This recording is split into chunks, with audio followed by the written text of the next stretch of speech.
সংসদ সদস্য কলকাতায় মারা গেছে, তাকে হত্যা করা হয়েছে।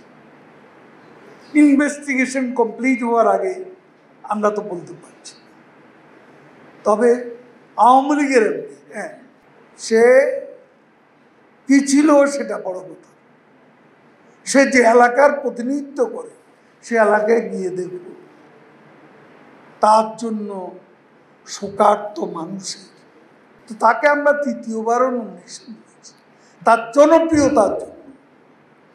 এখন সে ভেতরে কোনো অপকর্ম করে কিনা এইসব যখনই প্রমাণিত হয়, প্রধানমন্ত্রী কিন্তু জিরো টলারেন্স। কোনো অন্যায়কারী অপরাধী দলের লোক হলেও তিনি ছাড় দেবেন, এটা হলো সত্য। কিন্তু এটা তো প্রমাণ হতে, আজকে ছাত্রলীগ যুবলীগ নাকি অর্থ পাচার করে। অর্থ পাচারের জন্য আপনারা বাংলাদেশে প্রতিষ্ঠিত অপরাধী, সুপরিচিত অপরাধী। অর্থ পাচার সিঙ্গাপুরে কে করেছে, আমেরিকাতে কে করেছে? সে পাচারকারী তারেক রহমান এবং কোকো, এই দুজনের যে পাচার করা অর্থ, সেটা তো একটা অংশ সিঙ্গাপুর থেকে উদ্ধার করা হয়েছে।